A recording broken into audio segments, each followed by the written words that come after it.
Hello everyone, this is Sponge Thomas Einstein Pants, creator of this episode remake. For more information about me, don't forget to check out Amusement Spongy and Aviation Spongy, which are my two other YouTube channels, and Chance the Green Express, my TikTok channel. Enjoy the show.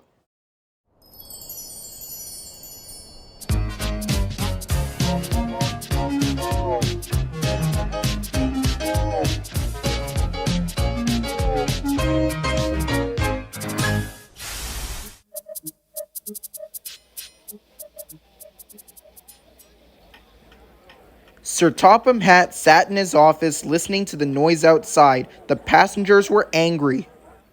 The stationmaster came in. "There's trouble in the shed, sir. Henry was sulking.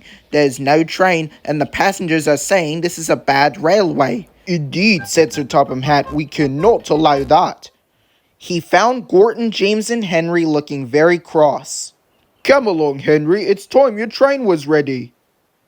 "Henry's not going," said Gorton.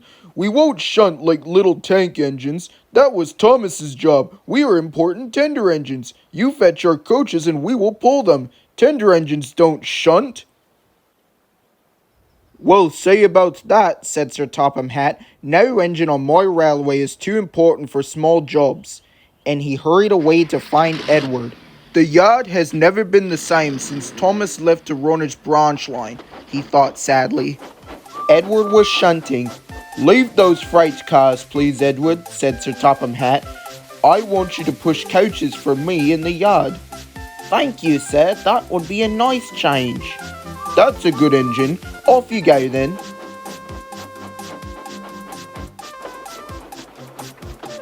So Edward found coaches for the three engines, and that day the trains ran as usual.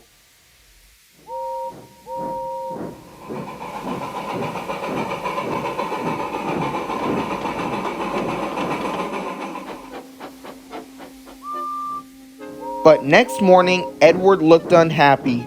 Gordon came clanking past, hissing rudely. "Bless me," said Sir Topham Hatt, "what a noise!"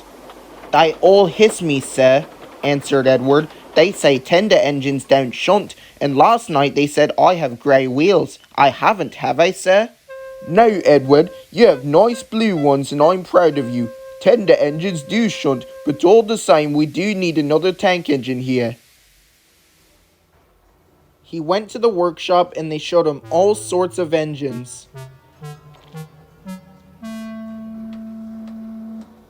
At last, he saw a smart little green engine with 4 wheels.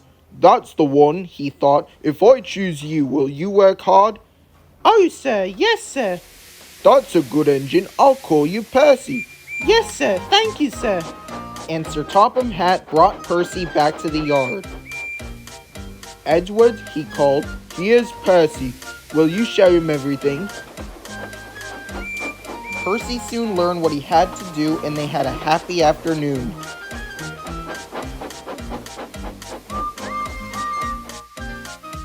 Then Henry came by hissing as usual. "Whee!" went Percy. Henry jumped and ran back to the shed. "How beautifully you washed him," laughed Edward. "I can't wash like that." "Oh," said Percy, "that's nothing. You should hear them in the workshop. You have to wish loudly to make yourself heard." Next morning, Thomas arrived. "Sir Topham Hatt sent for me. I expect he wants help." "Shh, here he comes," replied Edward. "Well done, Thomas. You've been quick. Listen, Henry, Gorton, and James are sulking. They say they won't shunt like little tank engines. So I've shut them up, and I want you both to run the line for a while." "Little tank engines indeed," snorted Thomas. "We'll show them."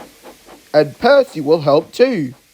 "Oh, sir, yes, sir, please, sir," answered Percy. Edward and Thomas worked the main line, greeting each other as they passed by. Percy puffed along the branch line.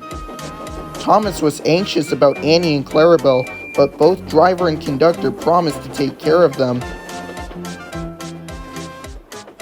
There were fewer trains, but the passengers didn't mind. They knew the 3 other engines were having a lesson. Gorton, James, and Henry were cold, lonely, and miserable. They wish now they haven't been so silly.